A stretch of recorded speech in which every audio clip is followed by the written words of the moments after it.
Perfect.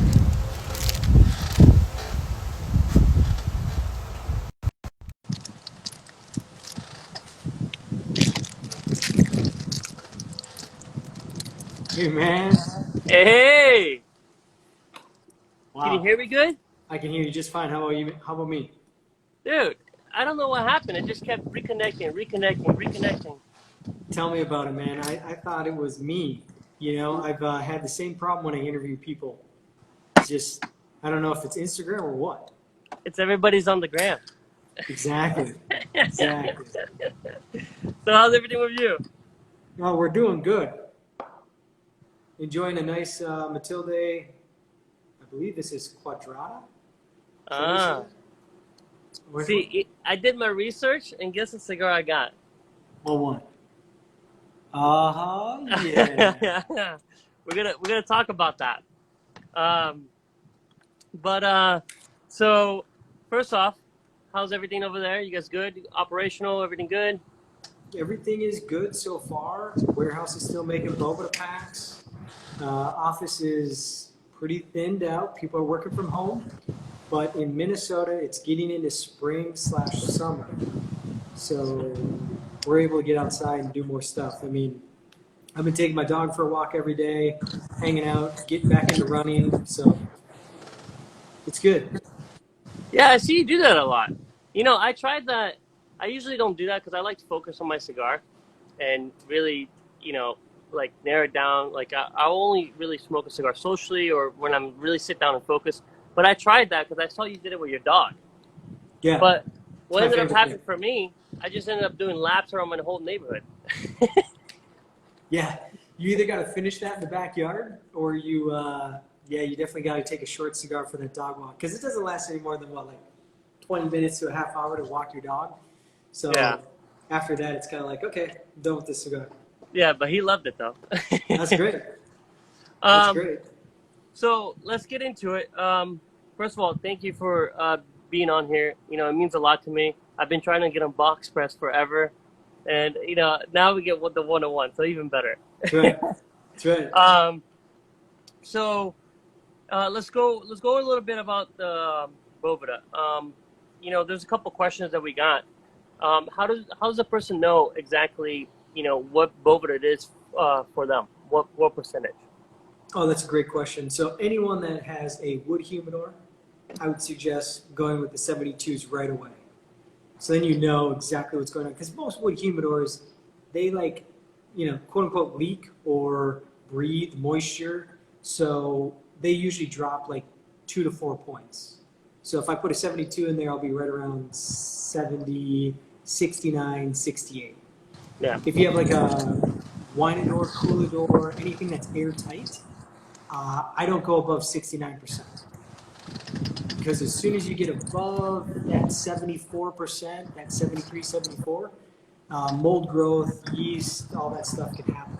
yeah, So we make a 75 for people that have basically leaky humidors or that live in extreme climates like Colorado or the desert. Their humidor just gets, it's like a vacuum. You stick this humidor inside this dry room and it just sucks all the moisture out of it. So the 75 is good for those people. And then for people like in Florida, that's where it's too humid, 65 is perfect because it pulls moisture out of the air and keeps those cigars in the high 60s. huh?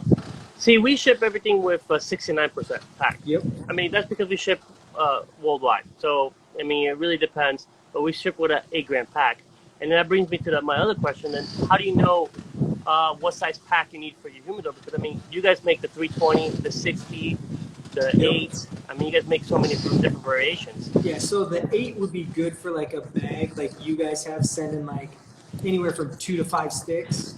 And then a 60, size 60 would be perfect for a humidor or any amount of cigars, anywhere from 10 to 25. And then you just multiply it. So if it's a 100 count humidor, you use 4 of those size 60s. And then once you get to a 100 count, you could switch out the size 60 for one 320. The size 320 is perfect for 100. So most of the customers I have using those wine doors, cooler doors, they're using like 1 or 2 320s and probably a couple of size 60 in the drawers. Yeah, see, what we do, because I noticed we have I love the Cigar Oasis humidification unit for our towers. And we got the big 3.0 for the cabinet. But what we ended up actually doing, we grab a couple 320s, Bovedas, and we stick it in the top. Yep. Sometimes it just doesn't ventilate all the way up. I mean, it's got to go through boxes, a whole bunch of cigars to get all the way to the top. So we use that to balance it out. Absolutely. And the thing is about Boveda that, like, that you talk about the you can just keep adding on and adding on. It won't oversaturate, correct? Right. You can add as many as you want. Like I double everything that we recommend. So like on the back of our packaging, like the retail cubes, we recommend, we have it on our website, if you have 100 count humidor, use this many for this size. So I just double it because then I get, instead of 2 to 3 or 2 to 4 months, I get anywhere from 6 to 9 months out of my Boveda packs. Yeah. And now you guys got all these neat products like the Boveda Butler. I can't believe how well we did with those, but it's such a great unit. And, I'm surprised, by the way, because that was one of the things that we discussed is, we sell out of those things because it's so inexpensive for some of the things. I mean, the Cigar Oasis unit that we have at the store, they charge a monthly fee for that. You guys charge no monthly fee. It's a great, easy-to-use app, and then everything. I mean, you guys have been working on that for quite some time, right, I'm assuming? Oh, yeah, it's been a 5-year project or better, so it's been a while. It's been recently out within the last 2 years. Yeah, and then are you guys looking to do more different kind of unit solutions, or are you guys going to expand that line?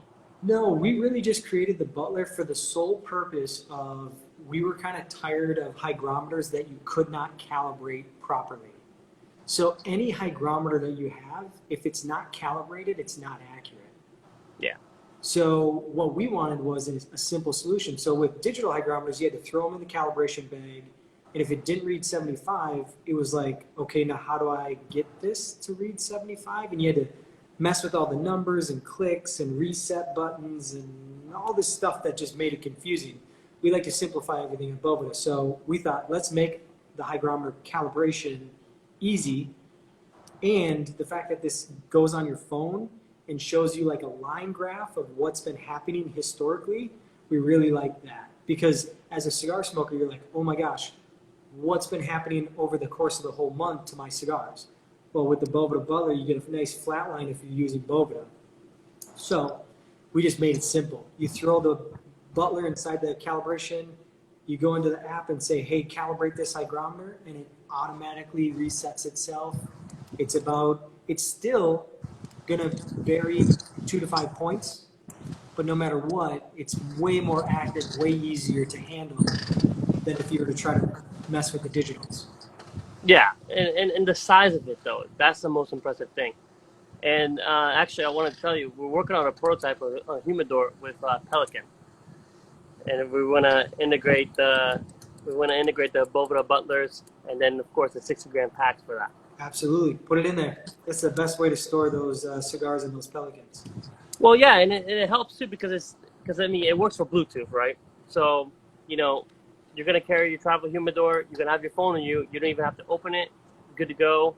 I mean, these things, the Cigars, Pelicans, whatever it may be, but it's nice and easy to use.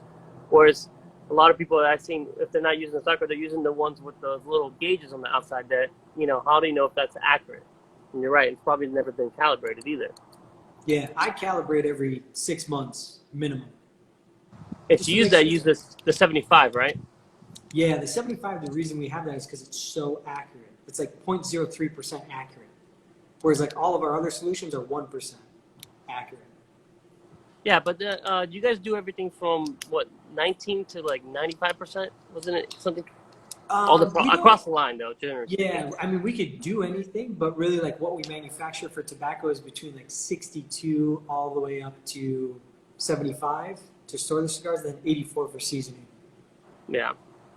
Yeah, okay. And so I did some little research. Yeah, and I had no idea that you used to work at Tobacco Grove. That's where I cut my teeth, man. I mean, that taught me everything I know about cigars, from the basics all the way to how to help somebody find a cigar that they like. Yeah, because I've been noticing, I listen to all the box press podcasts. I love it. It's Thank you. my girlfriend. I drive my girlfriend nuts. I mean, we're doing a long trip, but she'll go crazy. Like we're listening to the box press. I'm like, baby, I gotta listen to this. Okay, this is Rob. Okay, he's telling me how to do this. I mean, because the last couple ones have been really good with Altadis, and then with Davidoff talking about how to taste the cigars. I know. It was amazing. Yeah, and that's really interesting. But I gotta say, it's one of those things that people really, why we value your product so much. It's, how important it is, and he says that how the oils and everything, and I think I read a quote for you before. It's a lot harder, it's like 4 times harder to bring a cigar back to life than it is to dry it out, right? Yeah, absolutely. It's way harder it takes longer to bring it back to life than it does to dry it out. I mean, you could lose cigars within like a matter of days. Whereas when we're rehydrating that cigar with Boveda, because it puts a cap on how much moisture is going to go into the air, the cigar can slowly absorb that moisture over time. And we've tested it. We've dried cigars out all the way down to 33% relative humidity, which water activity and all that stuff, we have all these scientific things that measure it. But regardless, it's like 4 to 6 weeks to bring it back up, no matter how dry it is. It's amazing. 4 to 6 weeks. Yeah. So when people get cigars and they're like, yo, they're a little dry, I'm like, yo, just be patient. Be patient. And I try to always tell people, put them in a different container, like a Ziploc container or Tupperware or a Boveda humidor bag or something that's airtight. Acclimate them for 6 weeks and then put them into your wood humidor. That's the way I do it. Yeah. And, talking about that now, it seems like there's a lot of competition now in the market. I don't know if you saw that Cigar Medic, that little humidity checker for the cigars. Have you seen that? Yeah, that's a great thing. I love it. The poker, I was really intrigued by that and was like, wow, that's, it's nice that everybody's actually finally, I mean, I guess the word is out. Everybody's all over the internet. It's like, I want to make sure my cigars get delivered at this temperature or else I'm not going to smoke it. Yeah, and that's a nice thing too. Like that little gauge, you just can stick it into. I found it to get a best reading from the head of the cigar, not the foot. The foot's a little too loose of tobacco, so it doesn't get an accurate reading. And that's also where the most moisture goes in and out of the cigar. But if you stick it into the head of it and you get an accurate reading, then it's like, great, it's ready to smoke. 68% or 69%. Yeah. But yeah, you also said something very interesting, the oils and sugars. I didn't actually realize this until I started digging through some of our materials from our scientists. Really what we're tasting when we smoke is oils and sugars from the cigar. They're being transmitted via the smoke to our palate. And the water activity of this cigar is going to totally dictate how many oils and sugars I taste on my palate. So that's why when it's too dry, you can't taste anything and it's very harsh because all the oils and sugars are gone. When it's too wet, you can't taste it because they're all muted. They're too wet and they don't burn properly. They don't evaporate properly. So that's why it's so important that these cigars be kept fresh, right at that 69%, because that's when you can taste the most oils and sugars from the cigar. Yeah, but then also, and then what you brought up in the podcast was smoking it as well. I think with Altadis, he said you can't just puff on it like a chimney either, because then you oversaturate and you overburn it, and then you just have that tar, that really strong acidic. Yeah, getting that ember too high on that cigar will just cause all the oils and sugars to burn up quickly, and you won't even taste them, like you said. They're not going to be there. You burnt them too much. Yeah. So Jordan asked, he's smoking which one? The Matilda, which one was it? I think it's pronounced Quadrata. Quadratic. Quadratic. Yeah, we're still all working on the pronunciations, right? Exactly, man. Sorry, Enrique. I love you, man. I love these cigars. It's an orange band Matilde.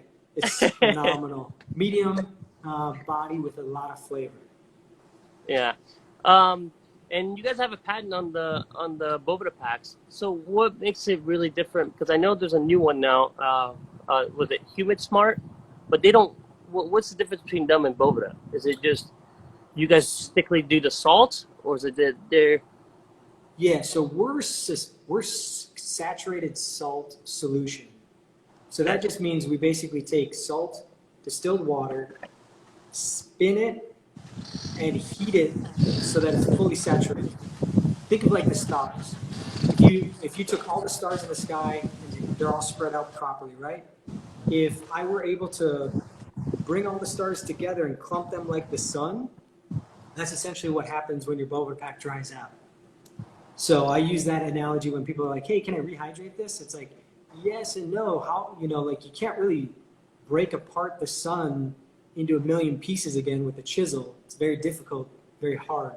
So that's the same process as Boveda. Like as soon as all that salt clumps together, then its lifespan is pretty much getting completed.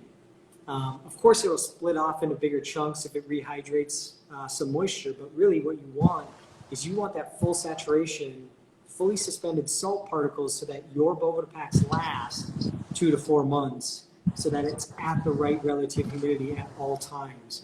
And I tell people, is it really worth $20 this year for your 100-count humidor? I mean, most 100-count humidors aren't going to cost you more than $60 to humidify with Boveda. Yeah, and then the other thing is too that I ask is, how do you know? Because I know some of them we've seen. There was a question somebody asked: is that it starts to get hard on certain sides? It doesn't. The whole thing doesn't get hard right away, right? So, Right. What is that the indication that you should, chuck it and replace it, or is it, No, I actually. So when I get to that point where it's like about 50% of the moisture is gone, I put a new one in, but I let that one completely dry out and then I throw it away. But when I put that other one in, it's coming up behind that one so that it can humidify the humidor still. So I just let it die out. And I also write the date on the outside of the pack. So I know, I got 2 to 4 months out of that one, I can just go ahead and chuck it. See, that's smart. Yeah. That's a key thing. Because I've had customers ask this as well. Because when I tell them like, yeah, just water and salt, and they're like, well, can I just rehydrate it? I'm like, you could try. I've never seen anybody done it. So the problem with that too, though, is when you go to rehydrate it, the problem is the water to salt ratio matters. So now we're at a position of there might be more water than there is salt. So instead of being 69%, it's at 74%. Yeah, you're never gonna get it right. Right. It's just not worth it. I mean, we made this whole thing so that it's super simple, super easy. And really, like, what you're risking, you have to look at the risk reward. Should I just spend $20 on getting more Boveda, or $14 or whatever it is? Or was it 54 weeks waiting for my cigar to get back up? Yeah, exactly. Yeah. 4 to 6 weeks to wait for that cigar to come back up. I mean, it's just, I don't see the reward in that, but that's just me. Yeah. But, the thing is about the product, though, that, I tell a lot of people is we get a lot of people that buy cigars from all over the place, especially if you buy a cigar that you don't know where it came from, per se, if you don't know the person that maintained it correctly. Get a little, like you just said, Tupperware, throw a Boveda on there, you maintain it fresh, and that way you know if there's any bugs or anything, right? I mean, what would be your advice for that? Absolutely. Like, as a beginning cigar smoker, I think the number one thing that you can do is get a simple spot to store your cigars. Boveda humidor bag, Tupperware container, something, so that you can just enjoy cigars. And just enjoy cigars. Keep smoking them, keeping them fresh. The worst thing that I can't stand as a cigar smoker is when I go in and grab a cigar and it's too dry. I'm like, I just lit the fire in the backyard. I'm going to grab that cigar and it's like, ooh, crack, crack, crack. It's a little dry. Oh, crap. I forgot to rehumidify my humidor. Shoot.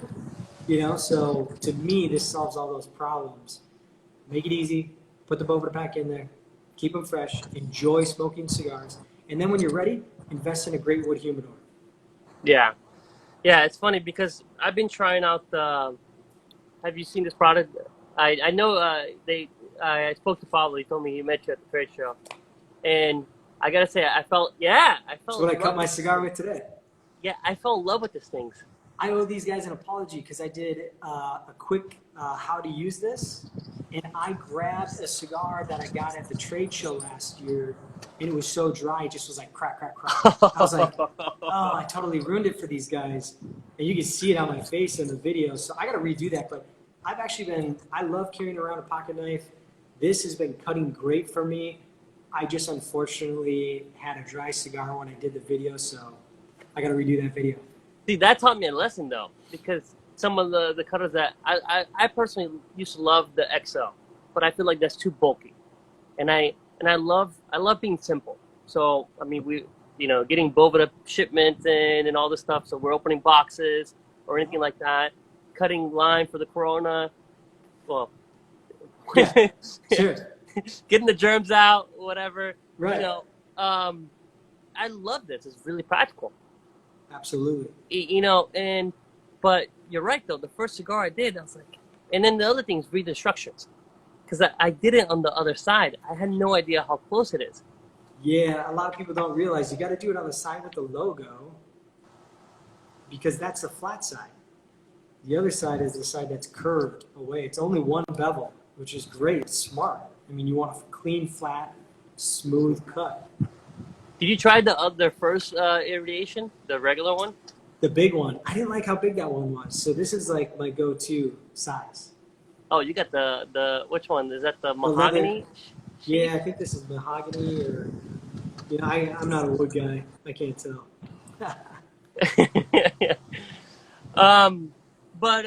So real fun. So you also used to do real estate too. I thought that was I still do. You kidding? Real estate. Yeah, no. I don't do a ton of it. I only kind of help out my friends and family and referrals only. I'm not really active as far as seeking new customers, but I would say that it's one of my passions is to always help people with stuff. And that was one of the areas before I got to Boveda that I did that.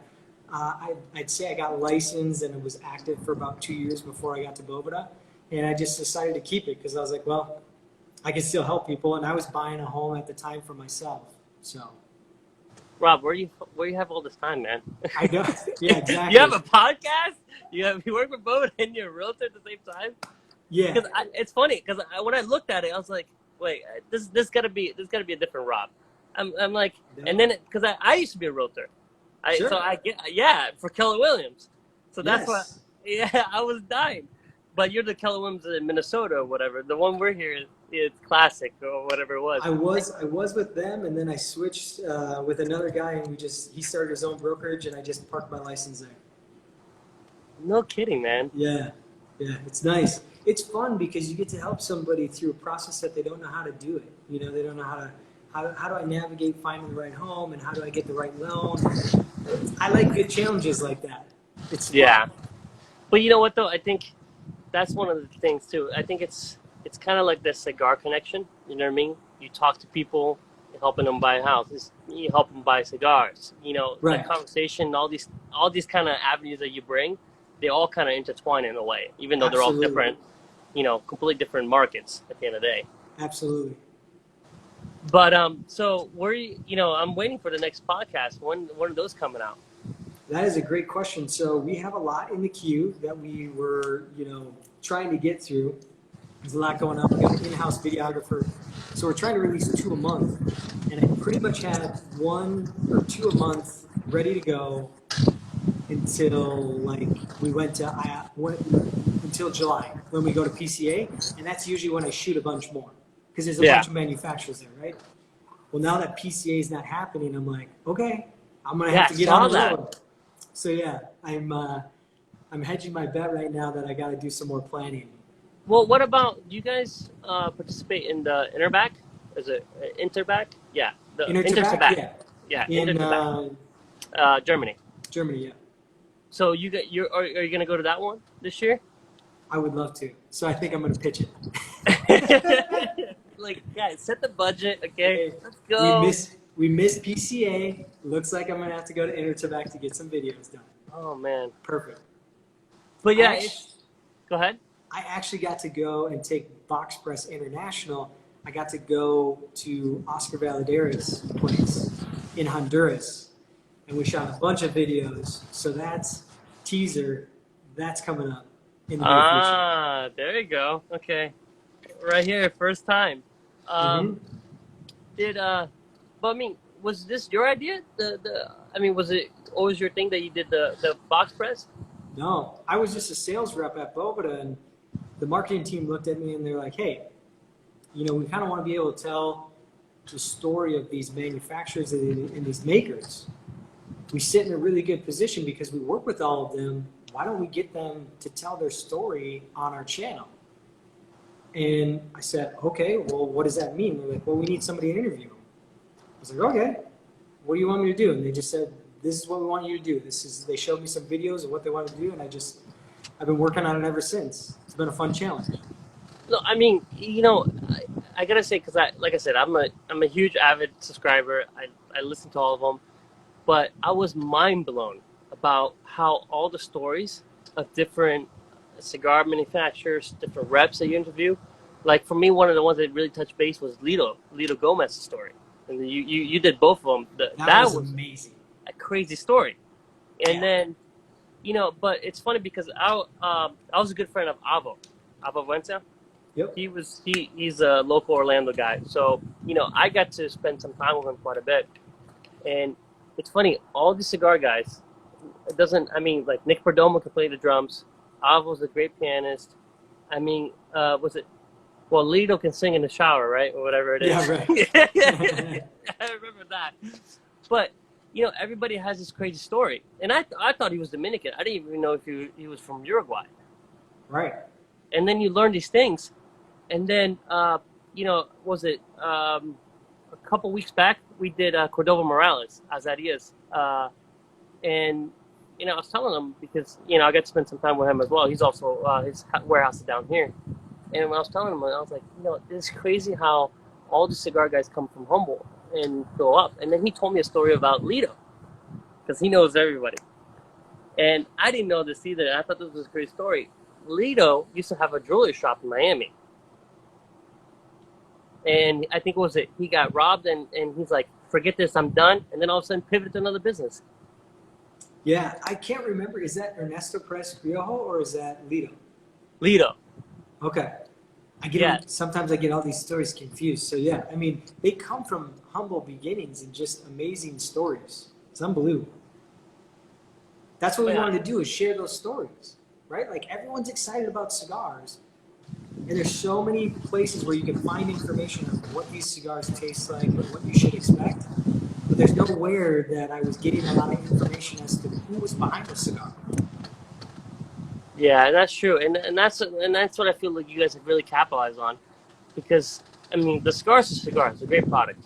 I mean all these guys you guys interview, you know, are the top industry, but when you look at their story and how he ties in all these things, I mean, so I did some more research. Like you look at the La Vocada, you know, the background about that, the Spanish stanza, how he came up with the Illusion Bowl, right?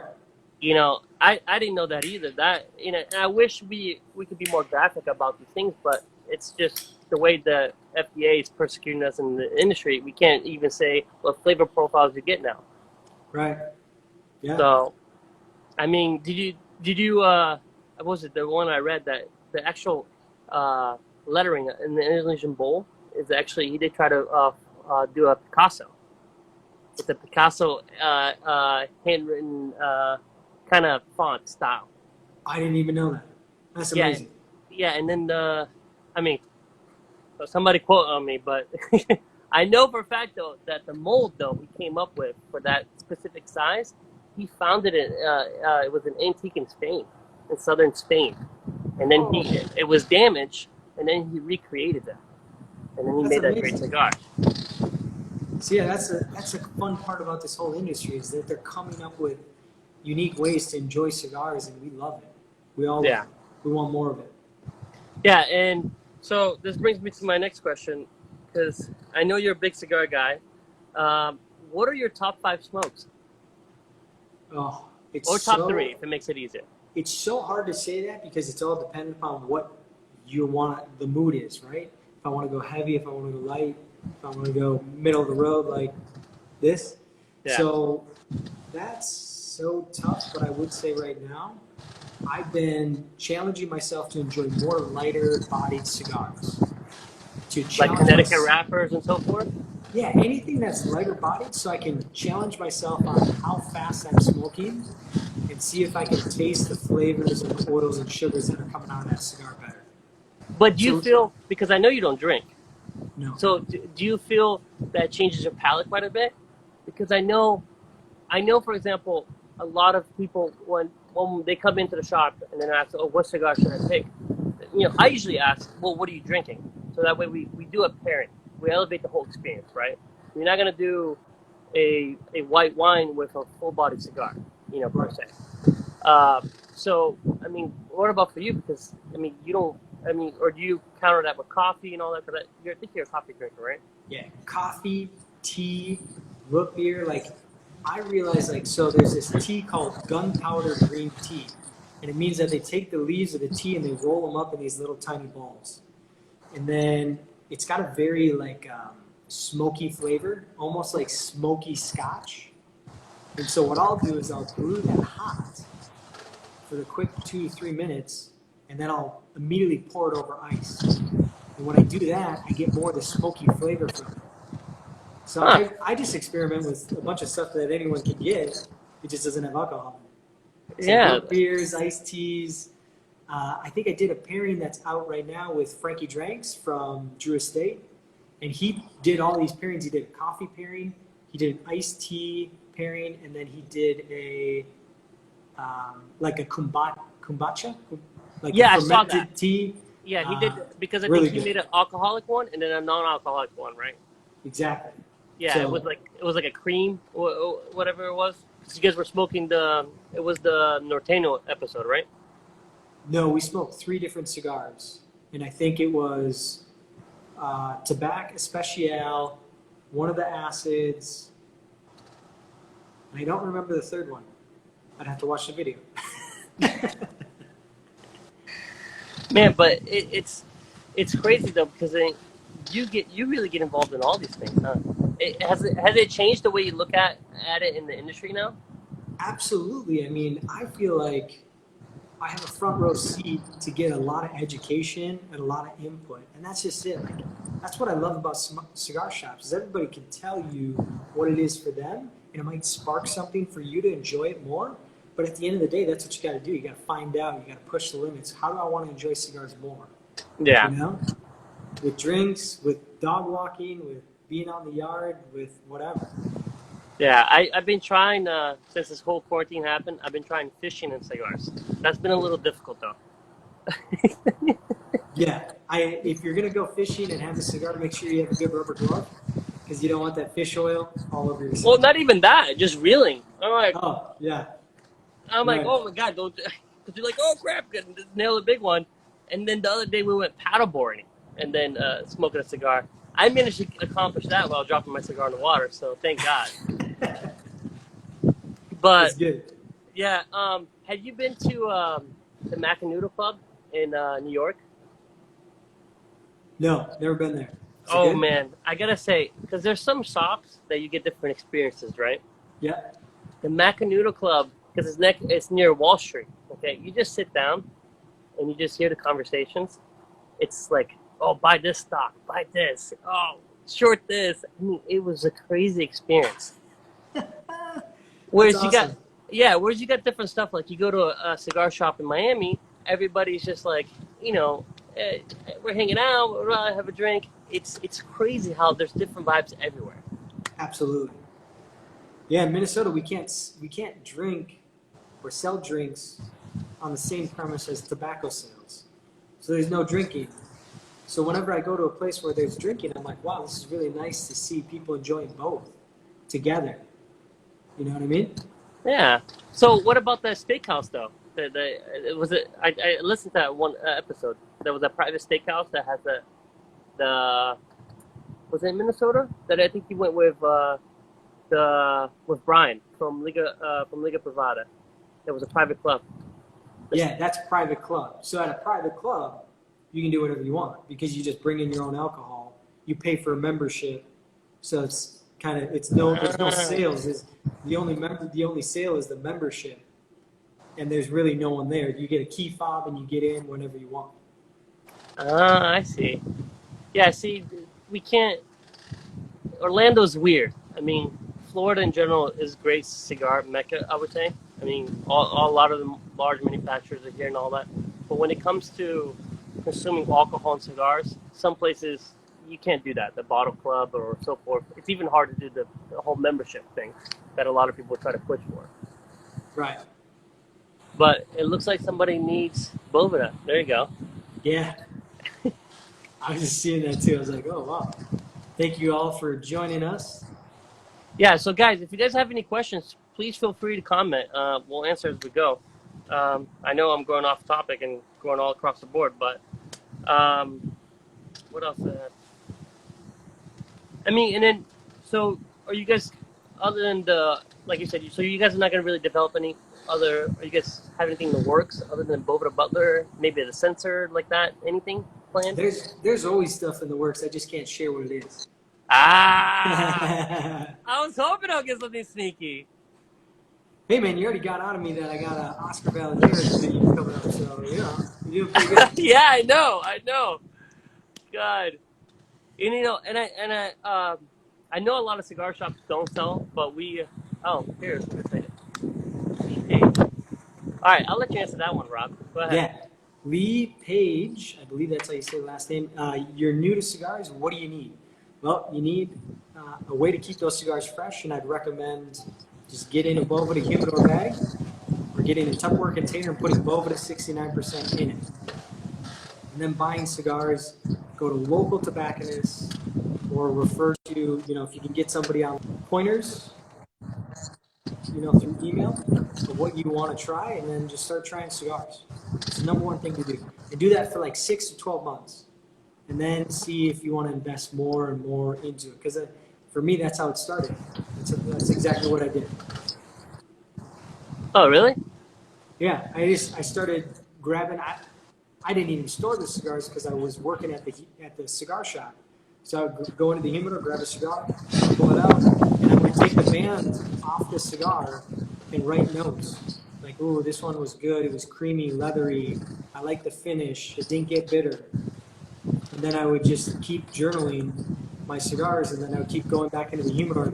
I would go to my coworkers and be like, hey, I smoked this. I really liked it because it had this flavor. And they would go, oh, you got to go try this. You got to try that. You got to try this. That's the best part about a smoke shop. Yeah, and here somebody just asked about the acrylic humidor. By the way, I love that piece. Okay, I mean, we don't carry as much. I know it's limited, but I know Rob can tell you a little bit more about it. It's a great little piece. I know you said you keep a small one right in front of your desk. You just store your good to age stuff and so forth, right? Yeah, I have all the sizes, and I love them. I mean, they're great. Again, they solve that problem. How do I keep these cigars fresh? Well, in the acrylic humidor, they're going to stay fresh for 6 to 12 months. No problem. Yeah. Now, with the acrylic one, the beauty of it, I'm sure Rob will tell you as well, there's no need to season it. So it's already ready to go.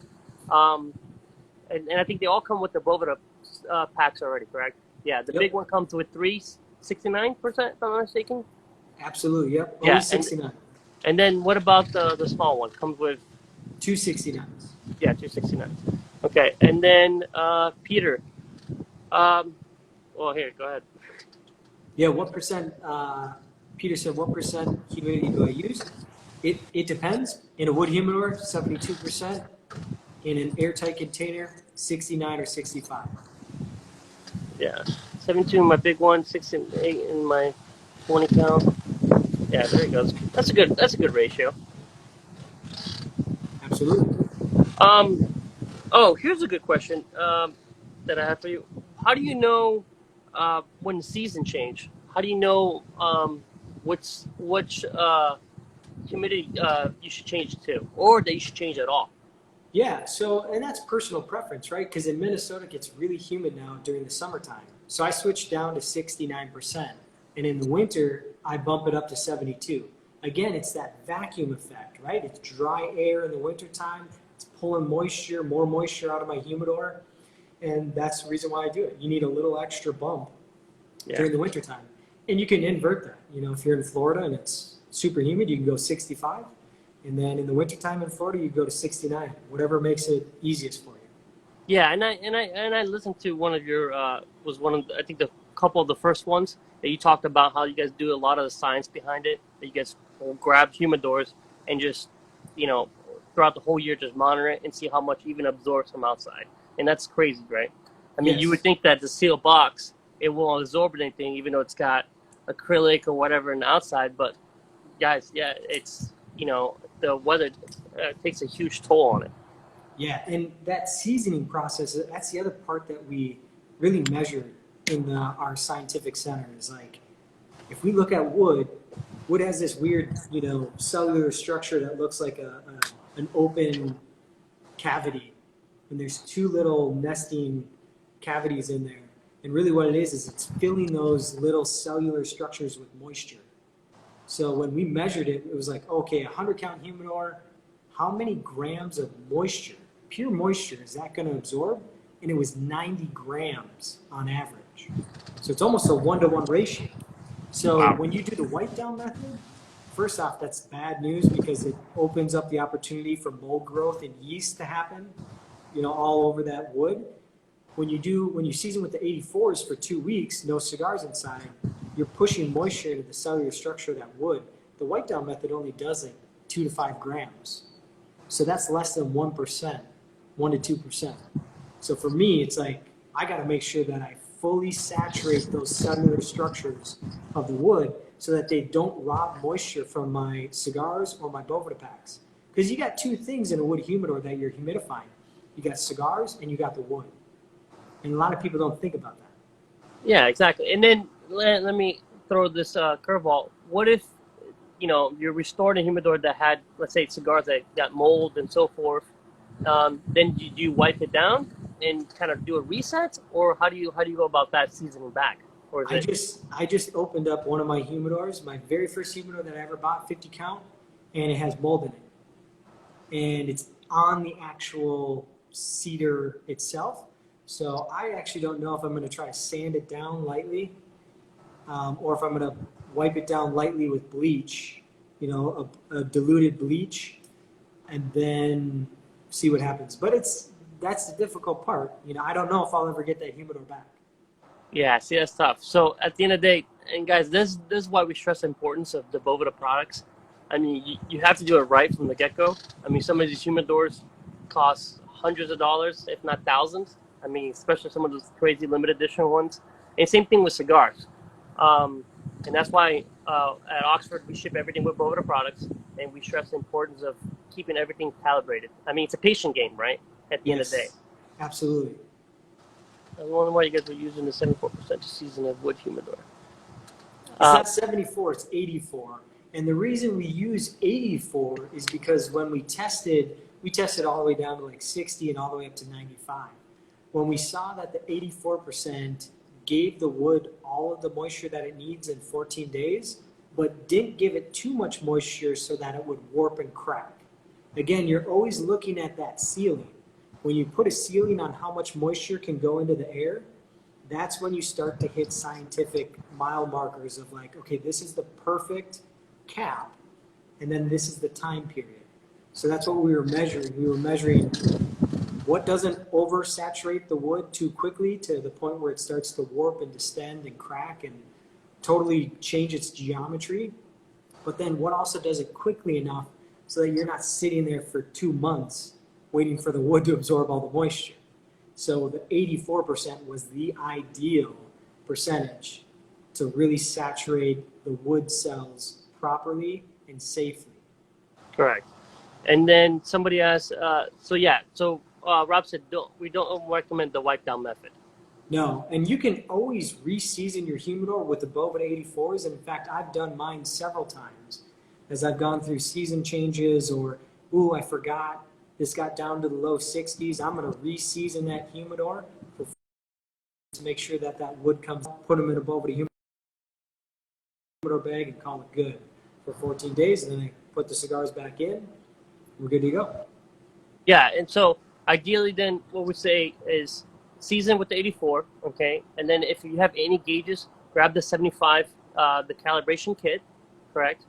And then correctly calibrate it for 24 hours, right? Your hygrometer. Bag, yeah. Yep. and go from there. Yeah, and then after that, pick either 72 or 69 to throw inside your wood humidor and call it good. And Now, make sure you're using the right amount. yeah, now a big thing that I hear the industry say is you want 70-70. What uh what's your take on that, Rob? So that was the industry standard, right? Because you don't want to get too hot in temperature. There's two things we're talking about: humidity and temperature. We're talking about temperature right now. You don't want to get too hot because of cigar beetles. But that was also back then, if you kept the humidor around 70%, it was better at holding humidity. You know, if you keep it at 70 degrees, it's better at holding humidity. With Boveda, it automatically adjusts to temperature. So you don't have to worry so much about temperature, especially when you're keeping it in your home. If you're able to be in your home comfortably and it's not too hot, you're doing just fine. At least Okay, with Boveda. see, that's a good question because I've had customers ask me like, look, because the Boveda Butler, guys, so when it gives you in the app, it gives you the gauge, and it gives you both readouts, right? And then Yep, they'll look at the humidity is perfect, but then the temperature is a little high. You know, totally let's fine. say totally fine, but so Totally the fine. main thing is just focus on the humidity. Yeah. Yeah. Oh, I don't know if you can see it. Yeah, see, there you go. So now he's showing the humidity, and then you click on it, and then it will show the degrees. Yeah. Well, you got yours nailed down. Exactly. I love it. That was a great tool, man. Great tool. Wonderful product. And once again, guys, the beauty of the Boveda products is that you can't oversaturate. Okay, it's got two-way humidity control, so you can throw as many as you want in there, and it'll just keep going. Correct? Yeah, and the key is that, again, that salt. Salt hangs on to moisture and will not let it go until it's called for. Or if there's too much moisture in the air, it starts absorbing it. So it's protecting those cigars. It's like that little knight in shining armor. It's going to fight off humidity, and it's also going to protect the cigars by giving it humidity always. Now, Rob, I got a question for you. In most cigars, cigar humidors, the personal ones for the house, there's usually that bottom area and then that top tray, okay? And then a lot of the humidity packs or so forth, people put on the top. Now, if you have a loose Boveda pack, you recommend it throw it in the bottom or in the middle rack. Yep, that's the way I set up mine. I got two 320s, size 320s in the top. I got my top tray.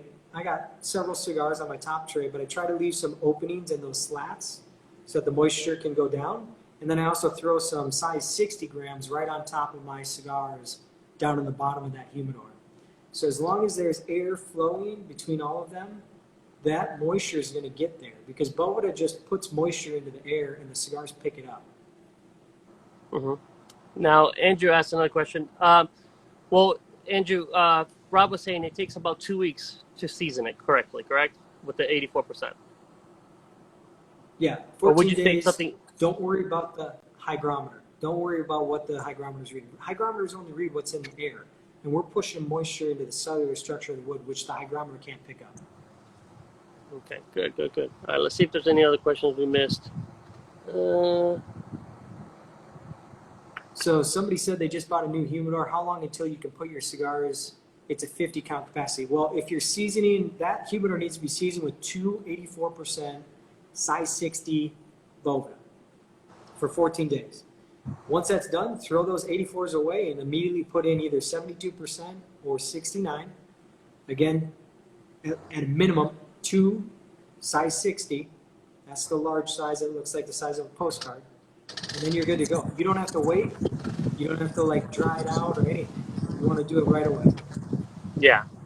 Now, I love the 320. How you have that optional tray too, right? That you could replace the regular water unit ones and put that, whether it's a metal tray or wood tray, correct? Metal tray, yeah. We have wood holders that hold the size 60, and then we have a metal plate because the 320 actually comes with this like cardboard exoskeleton that gives that pack rigidity, and that's what slides right on to that metal plate. and that's why we designed it that way. The reason we didn't go with wood was because it got too thick in the lid of that humidor. We only have about an inch and a quarter to work with in most lids of humidors, so we had to keep it underneath an inch. Okay. And somebody asked, is a 320-69 good for a 100 count? Absolutely. And if you want better performance, double it. Well, there you go. Super simple. You make everything so simple, Rob. It's not me, it's Boveda. I'm just the messenger. I'm just the messenger. So it's you guys using it, making it easy for you to store cigars, enjoy them, keep them fresh. You know, it's crazy. You become the face of Boveda. You know, I never thought that would ever happen. That's the weirdest thing ever. I didn't set out to do this. I'm a consumer myself, and I said, hey, we got to educate these guys and gals so that they all know it's so simple to keep your cigars fresh. Yeah, but I mean, you started working at a cigar shop, did real estate, and then went to Boveda, but yeah, man, it's been a journey. It's been a blast. I love working here. It's best job I've ever had. All right. Well, I think that's all the questions I have. I mean, if you guys want to ask anything before, because I think we're about almost an hour. So, yeah, Boveda for life. There you go. If any of you guys don't follow Cigar Nut 2019, he's always trying cigars, man. It's epic. Really? He's always trying cigars. He's trying stuff I've never even heard of, and I'm like, whoa, I got to go get a sample pack of that. Okay. Well, there you go. Well, so damaged cigars is, yeah, it is. Well, Rob said it in the beginning of the chat. We'll put this up in the story, and you can review it as well. It'll be up for 24 hours. Yeah, so Rob was saying it could take up to, was it 46 weeks, you said? 4 to 6. So just 4. No, to rebring damaged cigars, he was asking. Yep, 4 weeks. 4 weeks. Okay, 4 weeks. All right. Yep. Well, Rob, thank you again, guys. Be sure to follow Boveda if you have any questions. Message the guys. They're super helpful in any way, okay? And like always, we carry all their solutions, and we ship everything with Boveda products. You can find everything and much more at oxfordcigarcompany.com, oxfordcigarco.com, ineedmorecigars.com, you name it, okay? Awesome. And Rob, thank you for being on here. I can't wait for the next time we do a podcast together. Absolutely. Okay? Absolutely. Appreciate it, man. No problem. Thank you for taking the time, okay? Thank you guys for tuning in. Thank you all for joining. Thanks again for Oxford Cigars. Always using Boveda to keep those cigars fresh. Okay, take care. See ya.